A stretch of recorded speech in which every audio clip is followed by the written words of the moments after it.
ದಿನನಿತ್ಯದ ಬದುಕಿನ ಸಮಸ್ಯೆ ಸಂದೇಹಗಳಿಗೆ ಲೌಕಿಕ ಹಾಗೂ ಪಾರಮಾರ್ಥಿಕ ಸ್ತರಗಳಲ್ಲಿ ಉತ್ತರವನ್ನು ಕಂಡುಕೊಂಡು ಅರ್ಥಪೂರ್ಣ ಸಾರ್ಥಕ ಜೀವನ ನಡೆಸಲು ನಮಗೆ ಇರುವ ಒಂದು ದಾರಿದೀಪ ಡಿವಿಜಿಯವರ ಮಂಕುತಿಮ್ಮನ ಕಗ್ಗ. ಕನ್ನಡದ ಭಗವದ್ಗೀತೆ ಎಂದು ಪ್ರಸಿದ್ಧವಾದ ಈ ಜ್ಞಾನ ಭಂಡಾರದ ಅನಾವರಣವೇ ನಿತ್ಯದ ಬದುಕಿಗೆ ಕಗ್ಗದ ಬೆಳಕು. ತಪ್ಪದೇ ಕೇಳಿ, ಪ್ರತಿದಿನ ಬೆಳಗ್ಗೆ 7:15 ನಿಮ್ಮ ಜನಧ್ವನಿ ಬಾನುಲಿಯಲ್ಲಿ.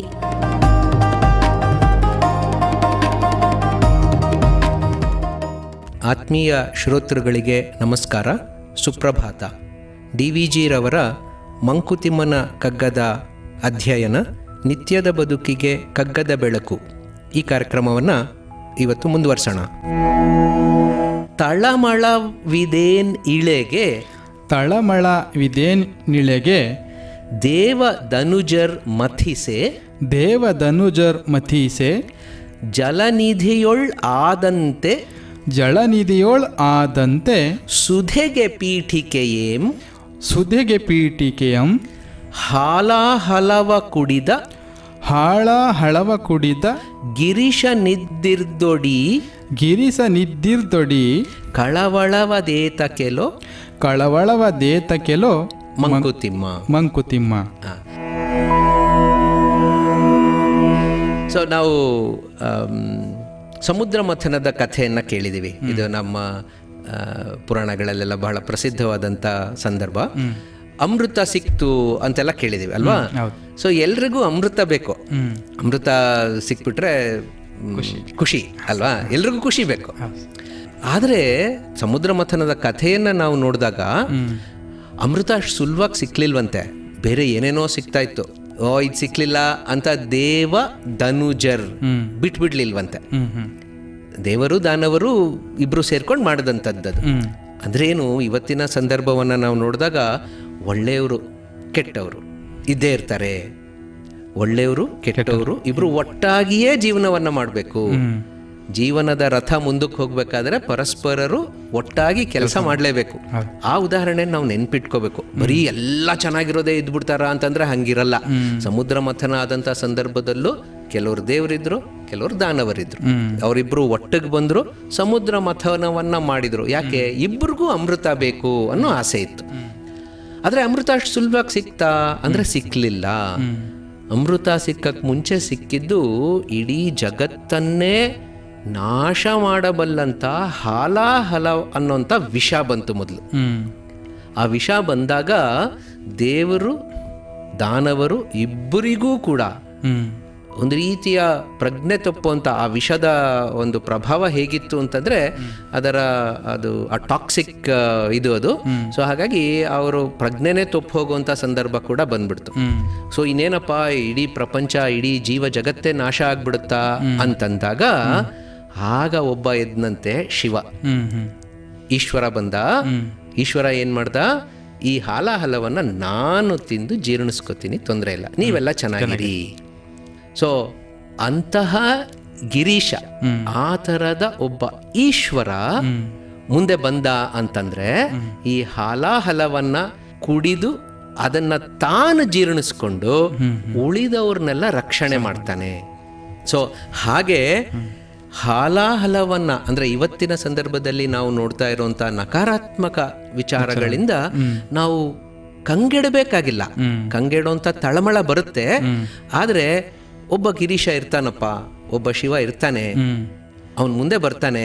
ಅವನ್ ಬಂದು ಈ ಹಾಲಾಹಲವನ್ನ ನಿವಾರಣೆ ಮಾಡಿ ಅದು ಎಲ್ರಿಗೂ ಒಳ್ಳೇದಾಗೋ ರೀತಿಯಲ್ಲಿ ನಮಗೆ ಸಹಾಯವನ್ನ ಮಾಡ್ತಾನೆ ಅನ್ನುವಂಥ ಸಕಾರಾತ್ಮಕ ಆಶಾಭಾವ ಇಲ್ಲಿ ವ್ಯಕ್ತ ಆಗ್ತಾ ಇದೆ. ಅಂದ್ರೆ ಗಿರೀಶ ಯಾರು ಅಂತಂದಾಗ ಇನ್ಯಾರೋ ಆಗ್ಲಿ ಅಂತ ಅನ್ಕೋತೀವಿ ನಾವು ಅಲ್ವಾ? ನನಗೆ ಯಾಕಪ್ಪ ಸುಮ್ಮನೆ ಉಸಾಬರಿ, ನನಗೆ ಯಾಕೆ ವಿಷ, ನಾನು ಯಾಕೆ ವಿಷ ಕುಡಿಯಕ್ಕೆ ಹೋಗ್ಲಿ, ಇನ್ನೊಬ್ರು ಯಾರು ಮಾಡ್ಕೊಳ್ಳಿ ಅಂತ ಅನ್ಕೋತೀವಿ. ಅದು ತಿರ್ಗಾ ದುರದೃಷ್ಟಕರ. ಸೊ ಆ ತರ ಗಿರೀಶ ನಾನೇ ಯಾಕೆ ಆಗಬಾರ್ದು ಅನ್ನೋ ಭಾವನೆ ನಮ್ಮಲ್ಲಿ ಬಂದ್ರೆ ಆವಾಗ ಸಮಸ್ಯೆಗಳನ್ನ ಪರಿಹಾರ ಮಾಡ್ತಾ ಎಲ್ಲರಿಗೂ ಅಮೃತ ಸಿಗುವ ನಿಟ್ಟಿನಲ್ಲಿ ನಾವು ಪ್ರಯತ್ನ ಪಡೋದಕ್ಕೆ ಸಾಧ್ಯ ಆಗುತ್ತೆ. ಅಂದ್ರೆ ಒಟ್ಟಿನಲ್ಲಿ ದೇವ ಧನುಜರ್ ಇಬ್ರೂ ಇದ್ದೇ ಇರ್ತಾರೆ. ಇಬ್ರು ಒಟ್ಟಾಗಿ ಕೆಲಸ ಮಾಡಿದಾಗ ಮಾತ್ರ ಅಮೃತ ಸಿಗೋದಿಕ್ಕೆ ಸಾಧ್ಯ. ಅಮೃತ ಸಿಗಕ್ಕೆ ಮುಂಚೆ ವಿಷ ಸಿಗುತ್ತೆ, ಹಲಾಹಲ ಸಿಕ್ಕತ್ತೆ. ಆ ಹಲಾಹಲವನ್ನು ನಾವು ಸ್ವೀಕರಿಸೋದಕ್ಕೆ ಸಿದ್ಧರಿರಬೇಕು. ಒಬ್ಬ ಯಾರಾದರೂ ಮುಂದೆ ಬಂದು ಅದನ್ನು ನಿವಾರಣೆ ಮಾಡಿದಾಗ ಎಲ್ಲರಿಗೂ ಒಳ್ಳೇದಾಗೋ ಸಂದರ್ಭ ಬರುತ್ತೆ ಅನ್ನೋದನ್ನು, ಆ ಆಶಾಭಾವನೆಯನ್ನು ನಾವು ಮರಿಬಾರ್ದು ಅನ್ನೋದು ಇಲ್ಲಿ ಮುಖ್ಯ. ಸೊ ಮುಂದೆ ಬರೀ ಕಷ್ಟ ಸುಖ ಇದನ್ನೆಲ್ಲ ನಾವು ನೋಡ್ತಾ ಇದ್ದಾಗ ಯಾವುದು ಪರ್ಮನೆಂಟಾಗಿ ಉಳ್ಕೊಳ್ಳಲ್ಲ ಅನ್ನೋಂಥ ಇನ್ನೊಂದು ರೀತಿಯ ಆಶಾಭಾವನೆಯನ್ನು ನಾವು ಮರಿಬಾರ್ದು ಅಂತ DVG ಅವರು ಹೇಳ್ತಾರೆ. ಅದನ್ನ ಈಗ ಮುಂದೆ ನೋಡೋಣ.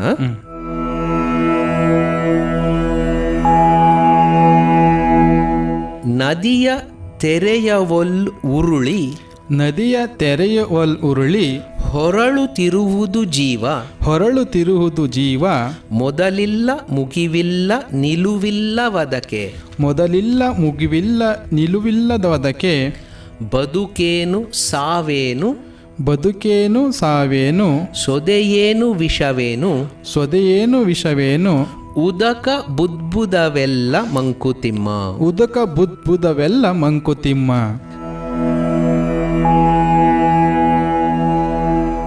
ಸೊ ಇದರಲ್ಲಿ ಜೀವ ಜಗತ್ತಿನ ಜೀವನದ ಹಾಗೆ ಸಮಾಜದಲ್ಲಿ ಆಗ್ತಾ ಇರುವಂಥ ಎಲ್ಲ ಆಗು ಹೋಗುಗಳ ನಿರಂತರತೆಯನ್ನು ಒಂದು ಕಡೆ ಎತ್ತಿ ಹಿಡಿತಾ ಇದ್ದಾರೆ. ಹಾಗೆ ಯಾವ ಪರಿಸ್ಥಿತಿಯೂ ಕೂಡ ಸದಾ ಕಾಲ ಅದೇ ರೀತಿ ಇರಲ್ಲ ಅನ್ನೋದನ್ನು ನಾವು ನೆನ್ಪಿಟ್ಕೋಬೇಕು ಅಂತ DVG ಅವರು ಹೇಳ್ತಾ ಇದ್ದಾರೆ. ಸೊ ಇಲ್ಲಿ ಎರಡು ಮೂರು ರೀತಿಯ ಒಂದು ಉದಾಹರಣೆಗಳನ್ನು ಬಹಳ ಸುಂದರವಾಗಿ ಕೊಡ್ತಾರೆ. ಈಗ ನದಿ ಕಬಿನಿ ನಮ್ಮಲ್ಲಿ ಹರಿತಾ ಇದೆ. ಕೇರಳದಲ್ಲಿ ಎಲ್ಲೋ ವೈನಾಡಿನ ಬೆಟ್ಟಗಳಲ್ಲಿ ಹುಟ್ಟಿದಂಥ ಕಬಿನಿ ಈಗ ನಮ್ಮ ಜಾಗಕ್ಕೆ ಬರೋ ಹೊತ್ತಿಗೆ ಕಪಿಲೆ ಆಗ್ತಾಳೆ. ಹಂಗೆ ಮುಂದಕ್ಕೆ ಹೋಗಿ ಕಾವೇರಿ ನದಿಯನ್ನ ಸೇರಿ ಹಂಗೆ ಮುಂದಕ್ಕೆ ಹೋಗ್ತಾ ಸಮುದ್ರವನ್ನು ಕೂಡ ಸೇರುತ್ತೆ. ಸೊ ಅದರಲ್ಲಿ ಅನೇಕ ಅಲೆಗಳು ಬರ್ತಾ ಇರುತ್ತೆ ಅಲ್ವಾ. ಸೊ ಆ ಅಲೆಗಳ ಒಂದು ಅನಿವಾರ್ಯವಾದಂಥ ಕ್ರಿಯೆ ಏನಪ್ಪಾ ಅಂದ್ರೆ ಅದು ಮುಂದಕ್ಕೆ ಹೋಗೋದು. ಸೊ ಒಂದು ನದಿ ತೆರೆ ಅಲೆಗಳಾಗಿ ಬರ್ತಾ ಇದ್ದಾಗ ಅದು ನಾನು ಅಲ್ಲೇ ಇರ್ತೀನಿ ಅಂತ ಅನ್ನಕ್ಕಾಗಲ್ಲ, ಅದು ಮುಂದಕ್ಕೆ ಹೋಗ್ಬೇಕು. ಸೊ ಮುಂದಕ್ಕೆ ಹೋಗ್ತಾನೇ ಇರುತ್ತೆ. ಸೊ ಈಗ ನೀರು ಇಲ್ಲಿ ಮುಂದಕ್ಕೆ ಹೋಯ್ತು ಅಂತಂದ್ರೆ ತಿರ್ಗಾ ಅಲ್ಲೇ ಇದೆಯಲ್ಲ ಅಂತಂದ್ರೆ ಅಲೆ ಇದೆ, ಅದ್ರ ನೀರು ಅದೇ ಅಲ್ಲ, ಹೊಸ ನೀರು ಬಂದಿದೆ. ಸೊ ಹೊಸ ನೀರು ಆದ್ರೆ ಅದೇ ತರ ಕಾಣಿಸ್ತಾ ಇದೆ. ಸೊ ಹಾಗೆ ನದಿ ಹರಿತಾ ಇರುವಾಗ ಉರುಳ್ತಾ ಅಲೆಗಳು ಮುಂದಕ್ಕೆ ಹೋಗ್ತಾ ಇರ್ತವೆ. ಹಾಗೆಯೇ ಜೀವನ ಕೂಡ ನಾವು ಹೊರಗಿನಿಂದ ನೋಡಿದಾಗ ಇವತ್ತು ಯಾರೋ ಕೆಲವರು ಮನುಷ್ಯರಿದ್ದಾರೆ, 1000 ವರ್ಷ ಬಿಟ್ಕೊಂಡು ಬಂದ್ರು ಮನುಷ್ಯರಿದ್ದಾರೆ ಅಂತಂದ್ರೆ ಅವ್ರೇನಾ ಅಂತ ಅವರೇ ಆಗ್ಬೇಕಾಗಿಲ್ಲ, ಅವ್ರು ಮುಂದಕ್ಕೆ ಹೊಟ್ಟೋದ್ರು. ಈಗ ಹೊಸ ಅಲೆ ಒಂದು ಬಂದಿದೆ ಅಂತ.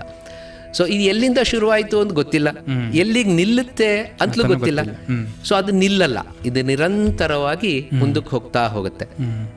ಆದರೆ ಈ ಥರ ಹರ್ಕೊಂಡು ಹೋಗ್ತಾ ಇರುವಂಥ ಒಂದು ನದಿಯ ನೀರು ಒಂದು ಸಂದರ್ಭದಲ್ಲಿ ಹಳ್ಳಕ್ಕೆ ಬೀಳುತ್ತೆ, ಇನ್ನೊಂದು ಸಂದರ್ಭದಲ್ಲಿ ಯಾವುದೋ ಕಲ್ಲು ಅಡ್ಡ ಬರುತ್ತೆ, ಇನ್ನೊಬ್ರು ಯಾರೋ ಅಲ್ಲಿ ಚಾನೆಲ್ ಕಟ್ಬಿಟ್ಟು ಆ ಕಡೆಗೆ ಎಳ್ಕೋತಾರೆ.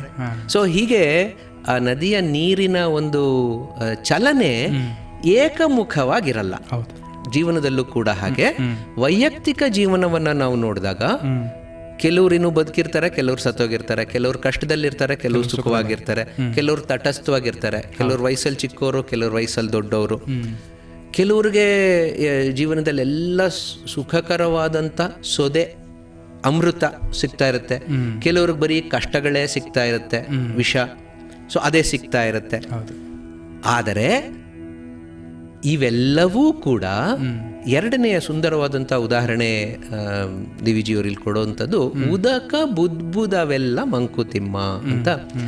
ನೀರಿನ ಮೇಲಣಗುಳ್ಳೆ ನಿಜವಲ್ಲ ಹರಿಯೇ ಅಂತ ದಾಸರು ಹೇಳ್ದಂಗೆ ಈ ಜೀವನದಲ್ಲಿ ಬರುವಂಥ ಕಷ್ಟಗಳೆಲ್ಲವೂ ಕೂಡ ಉದಕ ಬುದ್ಬುದ ಅಂದ್ರೆ ನೀರಿನ ಮೇಲೆ ಒಂದು ನಾವು ಸೋಪ್ ತಗೊಂಡು ಸೋಪ್ ನೀರಲ್ಲಿ ಉಫ್ ಅಂತ ಮಾಡಿದಾಗ ಅದಿಷ್ಟು ಮಕ್ಕಳು ಆಡ್ತಾ ಇರ್ತಾರೆ ಅಲ್ವಾ, ಸೋಪಿನ ಗುಳ್ಳೆ ಇಷ್ಟು ದಪ್ಪ ಆಗುತ್ತೆ.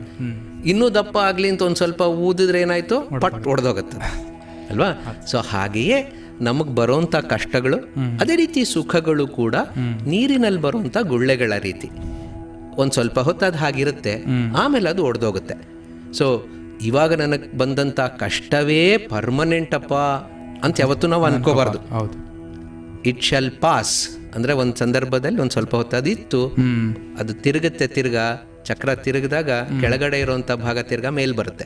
ಸೊ ಹಾಗೆ ಇವತ್ತಿನ ದಿವಸ ನಮಗೆ ಕಷ್ಟ, ಆ ಕಷ್ಟವನ್ನು ದಾಟಿ ನಾವು ತಿರ್ಗಾ ಸುಖದ ಕಡೆ ಹೋಗುವಂಥ ಸಾಧ್ಯತೆ ಖಂಡಿತ ಇರುತ್ತೆ ಅನ್ನುವಂಥದ್ದು ನಾವು ನೆನ್ಪಿಟ್ಕೋಬೇಕು ಹಾಗೆ ಅಂತ. ಇದನ್ನೇ ಬಹಳ ಒಂದು ರೀತಿ ತಾತ್ವಿಕ ದೃಷ್ಟಿಯಿಂದ ಡಿ ವಿ ಜಿಯವರು ಮುಂದಿನ ಪದ್ಯದಲ್ಲಿ ಹೆಚ್ಚಿನ ರೀತಿಯಲ್ಲಿ ವಿವರಿಸ್ತಾರೆ. ಅದನ್ನು ನೋಡೋಣ.